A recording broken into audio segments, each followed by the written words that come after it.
사랑합니다. 하나님께서는 계속해서 유다 백성들을 향해 행하실 심판, 그들의 멸망과 또 포로 생활에 대해서 말씀해 오셨습니다. 그러나 그들의 받을 심판만 말씀한 것이 아니라 하나님께서 그들을 위하여 행하실 회복, 이스라엘 백성들, 이 유다 백성들의 귀한 구원에 대해서도 하나님은 말씀하셨습니다.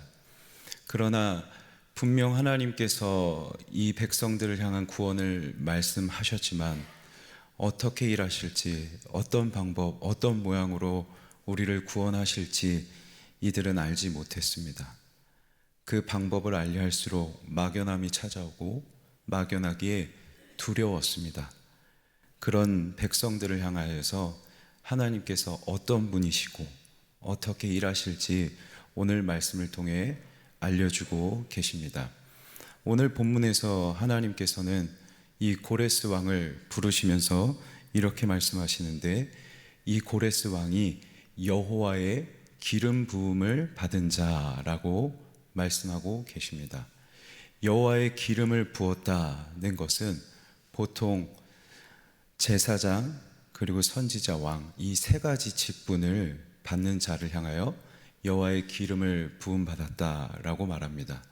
그리고 이 세 가지 직분은 하나님께서 당신의 백성을 구원하시고 또 하나님의 뜻대로 인도하시는 도구로, 그 도구로 부름 받은 사람, 그 직분자를 향해 여호와의 기름 부음 받은 자라고 합니다.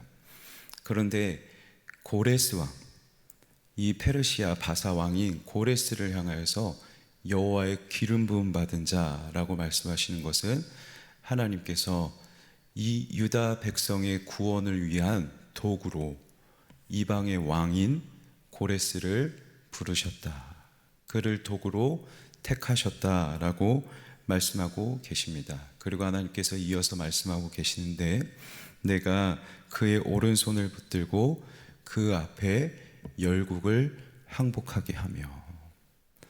고레스 왕의 오른손을 붙드셔요. 고레스 왕에게 권력도 주시고 그를 통해 강한 나라를 세우십니다. 그에게 능력을 주셔서 하시는 일이 있으니 그의 앞에 열국이 항복하게 하신다. 그 앞에 항복하는 열국이 있으니 그 나라가 바로 바벨론이었습니다. 유다 백성들은 바벨론의 포로였습니다. 하지만 자연스럽게 그 패권이 페르시아 바사로 넘어가면서 유다 백성들도 페르시아의 지배를 받게 됩니다. 그러나 페르시아의 이 고레스 왕 원년에 고레스 왕이 선포합니다. 이스라엘 백성들, 이 유다 백성들이 예루살렘으로 귀환할 것을 선포합니다. 이 모든 것, 포로로 끌려가고 그리고 그 포로에서 귀환하기까지 그 모든 과정이 하나님께서 일하신 것이고, 그 가운데서 고레스 왕을 사용하시겠다, 하나님께서 어떻게 일하시는지 보여주고 계신 것이죠. 그렇다면 하나님께 부름받은, 하나님께 쓰임받은 이 고레스 왕은 어떤 사람이었습니까? 이 고레스 왕에 대하여 하나님께서 반복해서 표현하고 계신 그 말씀이 있습니다. 너는 나를 잘 알지 못하였을지라도. 고레스 왕은 이방 왕, 하나님을 알지 못하는 왕, 심지어 하나님이 아닌 다른 우상들을 숭배하는 왕이었습니다. 하지만 하나님께서는 내가 나의 종 야곱, 내가 택한 이스라엘을 위하여, 하나님의 백성을 구원하시기 위해서라면 그가 누구든 하나님을 알지 못하는 자든 하나님을 믿지 못하는 자든 심지어 그가 가장 강한 나라의 패권을 가진 자든 하나님은 얼마든지 사용하실 수 있는 분이시죠. 그리고 정말로 이 고레스 왕이 유다 백성들을 예루살렘으로 귀환할 것을 선포하면서 에스라서에서 이렇게 말씀하고 있습니다. 화면을 통해 확인하시겠습니다. 바사왕 고레스는 말하노니 하늘의 하나님 여호와께서 세상 모든 나라를 내게 주셨고 내가 그의 오른손을 붙들겠다, 그에게 능력을 주겠다 하셨고, 정말로 그 이방 왕이 고백합니다. 하나님 여호와께서 세상 모든 나라를 내게 주셨다. 나에게 명령하사 유다 예루살렘의 성전을 건축하라 하셨나니 이스라엘의 하나님은 참 신이시라. 강한 나라, 가장 강한 나라의 왕이 선포하기를 이스라엘 하나님이 참 신이시라. 너희 중에 그의 백성된 자는 다 유다 예루살렘으로 올라가서 이스라엘의 하나님 여호와의 성전을 건축하라. 그는 예루살렘에 계신 하나님이시라. 아멘. 이방의 왕, 하나님을 믿지 않는 우상 숭배하는 왕, 그리고 당대 가장 강력한 나라의 통치자인 이 고레스 왕의 입을 통해서 선포되는 것이 있습니다. 세상을 통치하시고 세상을 다스리시는 이는 바벨론도 페르시아도 그 어떤 왕이 아니라 오직 여호와 하나님이심을 선포하고 계시고, 세상을 통치하시고 운용하시는 하나님께서 일하시는 것이 있으니 당신의 백성 유다 족속의 구원을 위하여 일하고 계시는 분이심을 이방의 왕의 입술을 통해서 선포하고 계신 것이죠. 그렇다면 지금까지 우리가 살펴본 말씀을 당시 처음 받은 이 유다 족속들은 이 말씀을 받고 어떤 생각을 갖게 되었을까요? 먼저 유다 백성들은 오랫동안 신념이 있었습니다. 하나님은 다른 족속의 하나님이 아니세요. 하나님은 오직 이스라엘의 하나님만 되신다고 믿었습니다. 그래서 여호와의 기름을 부어도 그 부음받은 자는 유다 족속, 이스라엘 백성들만 여호와의 기름을 받을 수 있다고 생각했습니다. 그런데 하나님께서 유다 백성이 아니라 하나님을 알지 못하는 이방 왕의 기름을 부으신다. 이는 유다 백성들 입장에서는 결코 생각할 수 없었던, 예상할 수 없었던 하나님의 일하심이었습니다. 또 한 가지가 있습니다. 바벨론에서 페르시아로 그 패권이 바뀌었을 뿐 그들의 눈에 보기에는 여전히 포로 생활은 달라지지 않았습니다. 그들이 처한 상황을 유다의 눈으로 보면 바뀐 것이 없어요.